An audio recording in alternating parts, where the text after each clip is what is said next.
Hey, salut! Je voulais vous faire une petite vidéo très rapide aujourd'hui. Ça fait un bout de temps que j'ai pas fait de vidéo. Je suis désolé.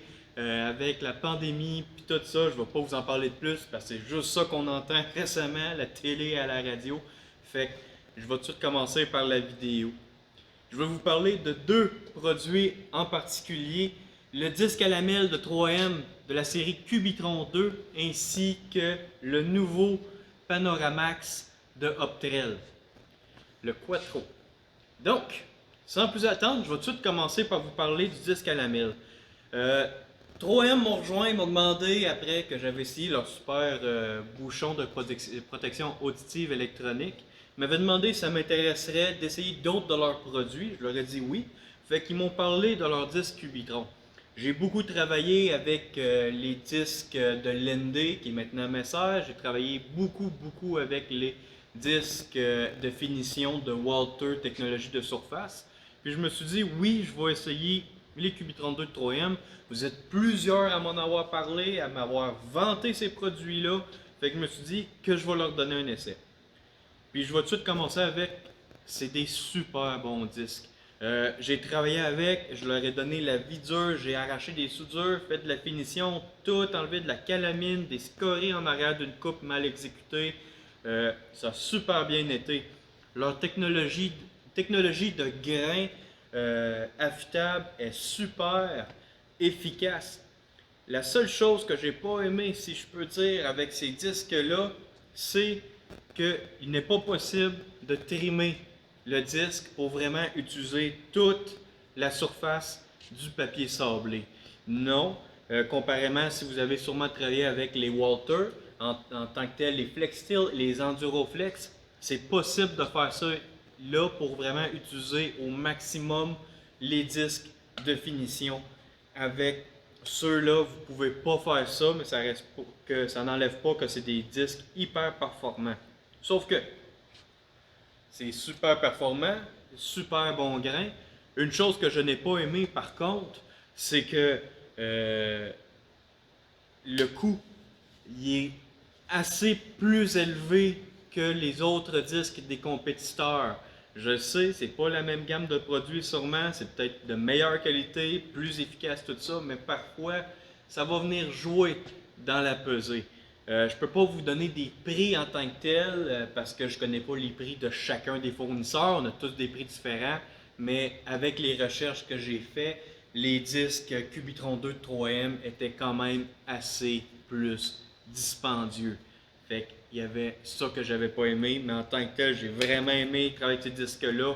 Je vais continuer de travailler avec ces disques-là quand j'ai besoin de faire de quoi de rapide et efficace. Ça va super bien pour les travaux rough comme pour les travaux légers.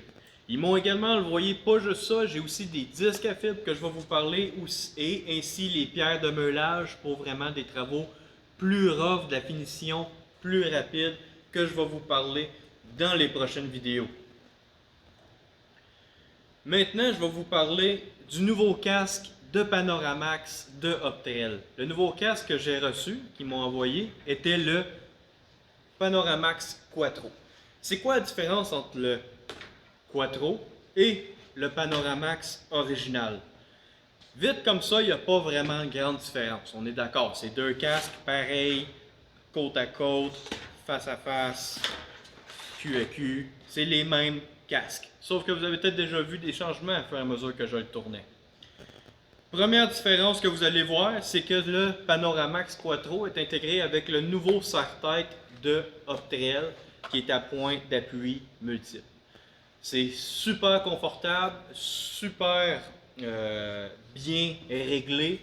Je vais vous l'enlever tout de suite pour vous en parler plus. Vous allez voir, je vais juste arriver ici, je vais tirer juste là, puis ici et ici.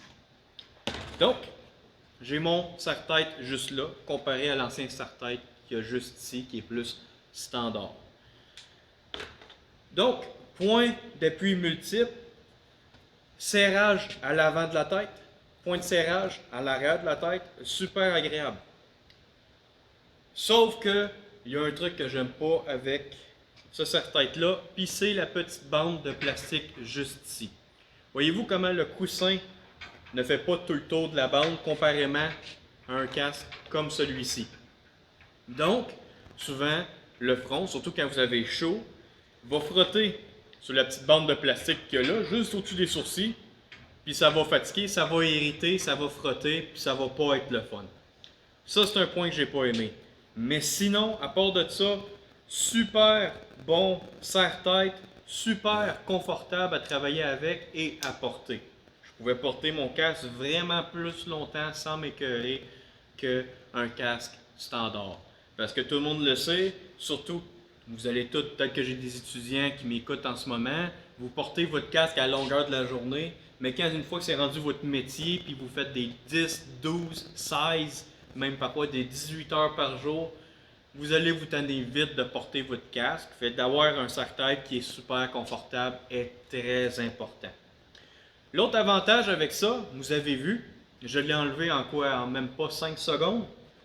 Donc, si vous avez besoin de nettoyer à l'intérieur du casque, c'est facile d'accès. L'autre différence entre le nouveau modèle Quattro et le 2.5 Panoramax original est que j'ai une teinte d'ajouter, c'est-à-dire que ce casque-là, si je ne me trompe pas, va d'une teinte de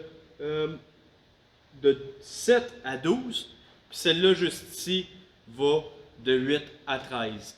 Donc, il y a une teinte supérieure, surtout recommandée quand, par exemple, vous faites des travaux, par exemple, avec haute intensité, du genre l'arcaire, l'arc submergé parfois aussi, quand il y a un flash.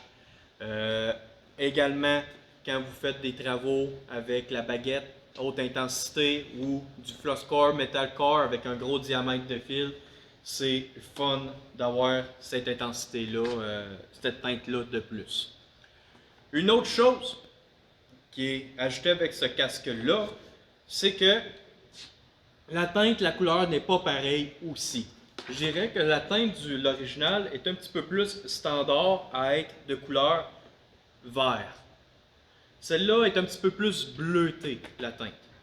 Par contre, il y a toujours les fonctions standards, c'est-à-dire que le mode toilette est encore là. Le mode toilette, c'est quand, c'est quoi, puis c'est quand que ça s'utilise. C'est surtout quand vous faites des tacs ou de l'assemblage. Quand ça, que vous faites une tac, le casque devient noir, il devient blanc tout de suite. Il y a beaucoup de monde parfois qui disent que ça fait mal aux yeux, que ça donne mal à la tête. Fait que le mode toilette, c'est qu'après la soudure ou après la tac, la vision ne redevient pas tout de suite claire en une seconde.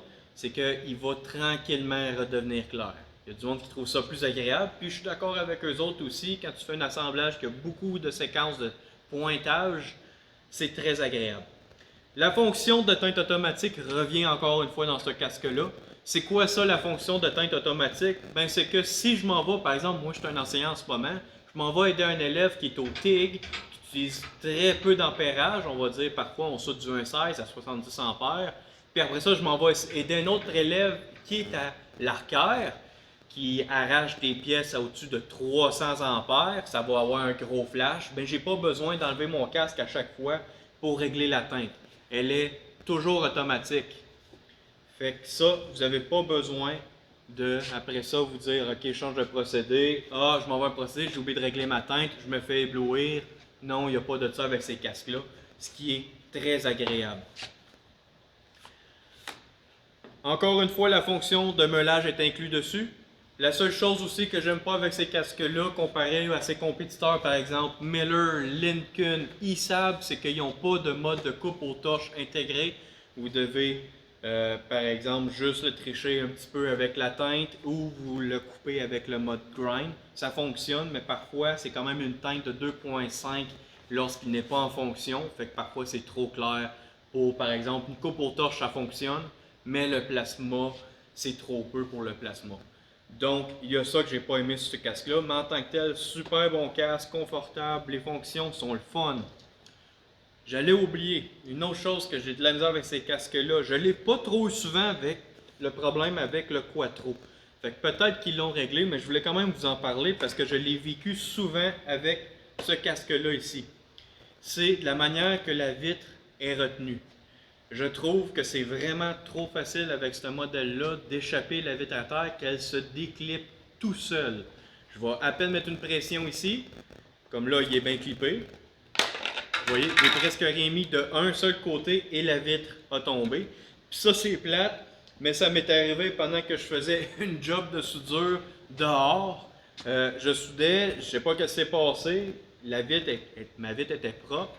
Fait que c'est ça qui est arrivé, vous allez comprendre. Je soudais avec, j'avais ma vitre dessus, et ce qui est arrivé, c'est qu'elle a dû tomber. J'ai dû l'accrocher. Elle a tombé, je ne l'ai jamais remarqué parce que mon casque était levé sur le dessus de ma tête. Donc j'ai soudé à la baguette, sans vitre de protection sur ma lentille. Fait que maintenant elle est picotée. Fait que ça, c'est de quoi que j'ai été vraiment fâché de comment que ça avait réagi, puis comment que le système de retenue de la vitre marchait. Je veux dire, c'est le fun. Alors regardez, je vais vraiment juste changer ma vitre. Je vais la mettre comme ça ici. Ensuite, je vais juste appuyer de l'autre côté et voilà, elle est clippée. Sauf que elle se défait vraiment facilement. Fait qu'Optrel, si vous écoutez la vidéo, c'est peut-être bien la seule chose que je vous dirais de regarder de près. Sauf que quand je regarde le Quattro, je pense que le problème a été réglé. Je peux mettre vraiment plus de pression sur la vitre. Mais c'est quand même, j'en ai quand même pas encore mis beaucoup. Fait que c'est peut-être un problème qui est assez présent qu'il faut que vous surveillez en tant que tel. Fait que j'espère que la vidéo vous a aidé sur connaître mieux ces produits-là. J'espère que la vidéo vous a aidé à connaître le Cubitron 2 de 3M, le disque à lamelles, ainsi que les Panoramax d'Optrel. Les deux, c'est des très bons produits. Je les recommande. C'est sûr que rien n'est parfait. Il y a toujours des choses à améliorer. Si j'aurais à dire à 3M une chose que vous avez à améliorer, c'est vraiment, je ne sais pas si c'est possible, mais il me semble que Messer, qui était Linde avant, et Walter, des technologies de surface, les deux sortes, c'est possible de trimer le dessus. Fait que attendez pas trop, allez-y, parce que c'est une fonction que beaucoup de monde que je connais adore.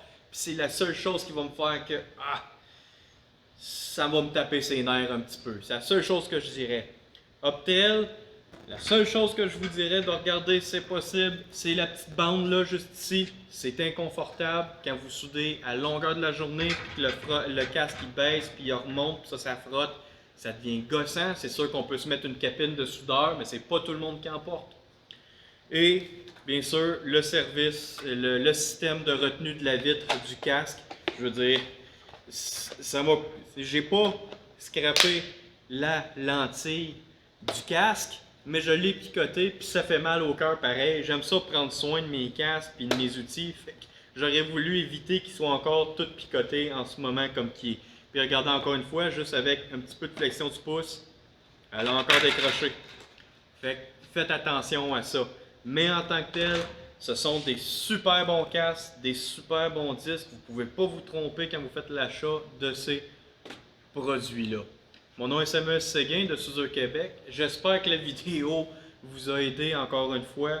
Et attendez-vous à avoir de plus en plus de vidéos qui vont arriver durant les prochaines semaines. Sur ce, je vous souhaite une très belle fin de journée. À la prochaine.